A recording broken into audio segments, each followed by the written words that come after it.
Hey everybody, Dirili here. Thank you so much for joining me for Lost Alice, Destined Lovers in Wonderland. And today we are concluding the Realm of Piracy series, Owen Chester's side story. Part 6 here. Let's wrap things up and find that treasure. You can just sit back, relax, and let me read you a story. Wow, it's so beautiful. Hidden on the other side was a precious stone so large that I doubted I could even hold it in both hands. It was a truly gorgeous polished gem of the deepest blue sky. It let off a brilliant shimmer under the magical illumination of Owen's spell. Without a doubt, this was the treasure we've been seeking. "This is great, Owen! We finally found the treasure!" I turned back to face Owen and shouted to him with excitement. Looking as if something was on his mind, his lips remained sealed, and his eyebrows drawn together. "What's wrong?" As I wondered what he might be thinking about, he suddenly reached out his hand. "No, don't touch it!" Then he promptly took the gem in his hand. "Owen!" I screamed involuntarily at the sight of this sudden development. I never thought that he would just go and grab the treasure like it was nothing. My blood ran cold at the thought of Owen being stricken by the curse. But nothing seemed to happen to him at all. But why? As I wondered that the curse might be nothing more than a rumor, I stood there in shock. "Finally, I've caught up with you." I heard a familiar voice and turned to see Cronus standing there. "Hey, cutie, good of you to join us." "Don't you think you should have stayed for the whole story?" "Well, I didn't really try to tell you when you were on the ship, but still. Anyways, there's more to it." "What do you mean?" Beside the story of having a cursed magic enchanted on it, what else could add to the story? I dubiously asked him, and Cronus simply nodded slowly. "It's said that the hearts of the captain and the noblewoman's daughter become connected on their journey. Because of that, the captain wasn't affected by the curse when he touched the treasure. And they lived happily ever after. These love conquers all stories are a real cliché, huh?" "Yeah, I have to admit they are." "I see." I nodded to Cronus as I listened to his explanation. I understood how the story was supposed to work now, but I quickly became embarrassed with myself. If I had just listened to him a bit longer back then, I probably could have gotten through this without losing my head. "If your hearts were not truly connected, then you probably would have succumbed to the curse." "You just had to end it with something terrifying, didn't you?" I curtly pointed out Cronus's ramblings with a cynical look. "But it probably has a powerful spell to be able to bring death to anyone it cursed. I took the gem because I sensed that it was not the case. But I must have frightened you by grabbing it without telling you beforehand." Owen looked back directly to me and smiled meekly as he explained himself. I really thought my heart would give out for a moment there. I answered honestly and let out a heavy sigh, relaxing my shoulders. "Yeah, you could have said something first, buddy." "I'm glad to see you survived. Supposing the curse still remained, though, I had planned to remove it with a counterspell of my own. And that was why I left it up to Sid to transport us all the way to this island." "You mean?" I was so panicked at the time, I forgot that Owen was actually the most powerful magician in Wonderland. The reason someone as capable as him wouldn't have used his own teleportation magic was probably because he was saving his energy to counteract the curse instead. "Oh, right. I just remembered something. So maybe I should let you know. It's about why the captain was searching for this treasure." Cronus nonchalantly added to our conversation after listening for a while. "Alice, why didn't you just ask the guys more about this story way earlier?" "The captain became a pirate to save the people in his hometown who were suffering in poverty. That's how the story goes, anyway." A really compassionate kind of character, huh? I grinned broadly as I realized how much Owen's personality overlapped with the story of the captain. "Hey, does that mean he didn't really read the story before, or was he lying?" A pirate captain who fought for the good of his home, and Owen who governed for the good of the Chess Kingdom and its people. "The captain doesn't approve of how pirates act, and—" "Have you not said enough already, Cronus?" I wondered if Owen might have his own theories about his role. Owen rebuked Cronus slightly and continued talking, holding up the gem for us to see. "Anyway, we've obtained the treasure, but the story doesn't seem to be over yet." That's because we had to kiss." "First, shall we return to the ship? Iris, Cronus, any objections?" With no reason to refuse his suggestion, Cronus and I nodded in unison. And so, The three of us left behind the cave where the treasure had laid buried for so long. The crewmates all looked very relieved to see us return safely. We heard from them that all hands from the attacking ship were captured and thrown in the brig. The sun set as reports were heard, wounded were tended to, and repairs to the ship were made. After we had a great feast in honor of finding the treasure, I went out alone to watch the stars. I felt that my heart was truly linked with Owen's today. But if that was just how the story was supposed to go, was that how I really felt? Or was that just how I was supposed to feel? Both! If we make it back to Wonderland, will I forget these feelings?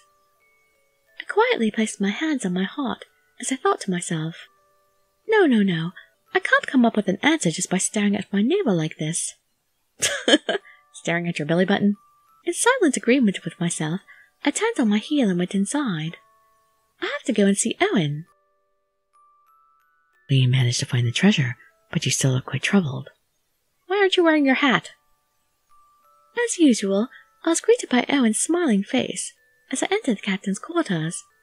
There's something I'd like to talk with you about. Go on, tell me everything. He seemed to understand how I felt when I made such a serious statement. Owen nodded slightly at me and smiled once more to encourage me to talk. I love you, Owen, but... I looked him directly in the face and chose my words carefully. Cronus told you how this tale is supposed to go, right?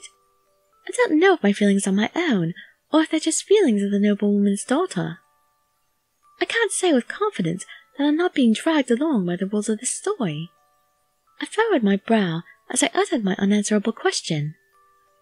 But Owen continued smiling and nodding as he always did. I completely understand how you feel, Iris, but don't you think it best not to overthink things? For example, if you, regardless of your current role, allow me to hold you like this. Owen calmly took my hand in his. His touch was so unexpectedly gentle that I felt my heart skip a beat.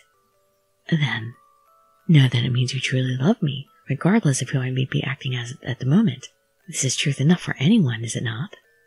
But it's true that I didn't mind being touched by him. On the contrary, it filled me with joy. As I hesitated to answer, he sweetly kissed the back of my hand. My breath was taken away, and my heart began racing. All I want is to hold you like this. I cannot say for certain that the captain does not have thoughts and feelings of his own. However, I know that I want to feel you close to me. More than anyone, I wish for you to be at my side. Under the gaze of his eyes, my heartbeat continued resounding maddeningly. Somehow or another, I managed to open my mouth and give him a response. I want to be with you at your side, too. I wanted to make absolutely sure that you would be safe. That's why I got so rattled when I heard about the curse. I couldn't stand the thought of anything bad happening to you. When I thought about not being able to be with you, I felt so awful that I just couldn't keep calm anymore. You're just so special to me. I gazed back at him as I recalled the moment I realized my feelings for him. Owen smiled, sweet and slightly bashful at the same time. Iris, you're just so adorable. You've always been someone special. When we first arrived in this tale, your eyes were lolling about in utter confusion. But no sooner had you accepted your situation than you decided you were going to clean up, even going so far as to enlisting the aid of the pirates. I was impressed, but also quite amused. Owen's voice quivered a little, and his shoulders shook slightly as he recalled the situation and laughed.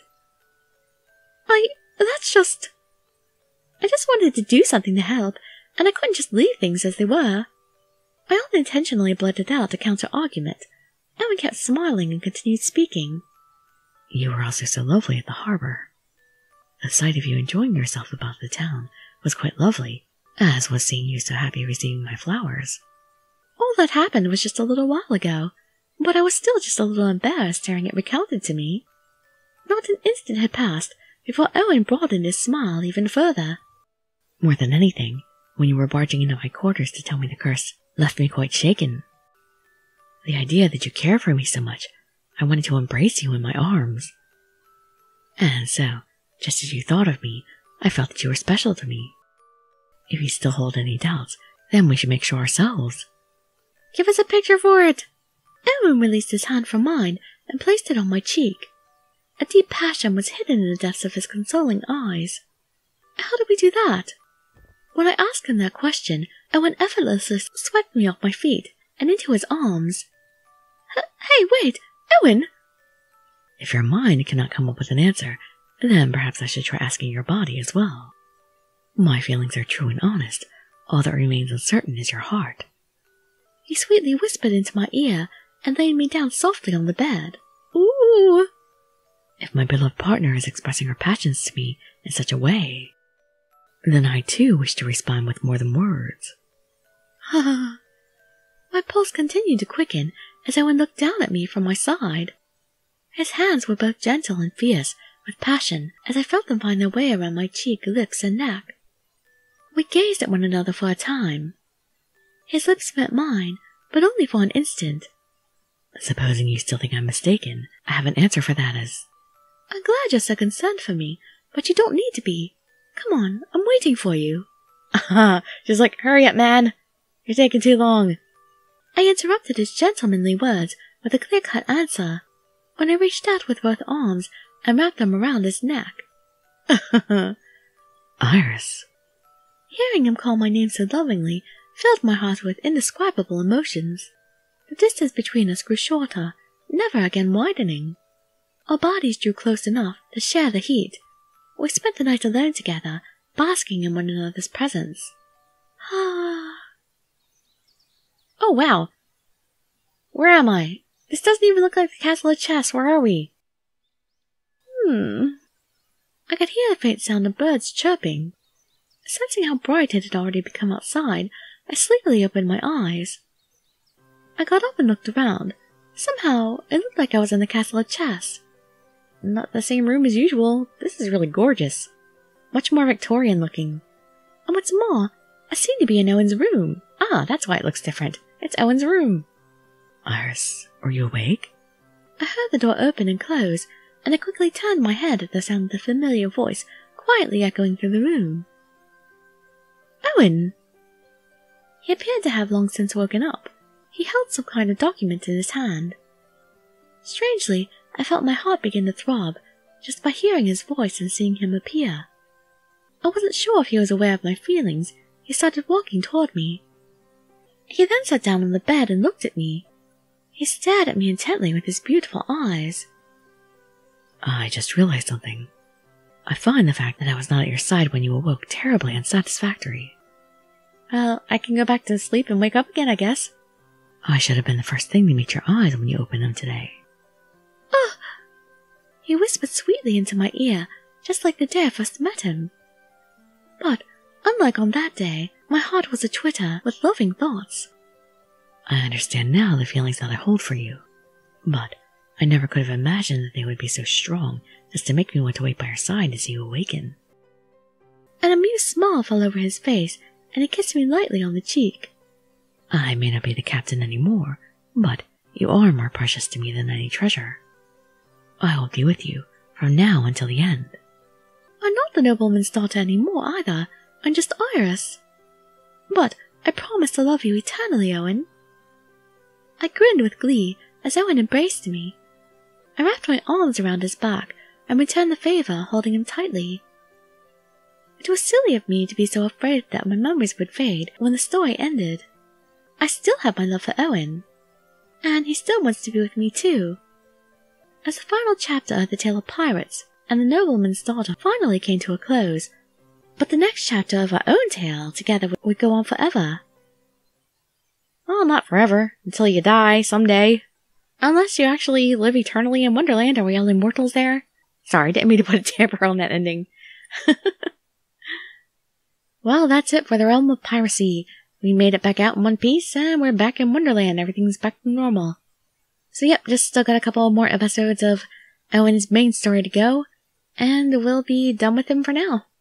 So hope to see you there back with him, or in some of my other videos, and I'd be so grateful for any likes, comments, subscriptions, or shares with your friends to show some support. Thank you so much for joining me, and I wish you all health, happiness, and safety. Dirili signing out. Bye bye everybody.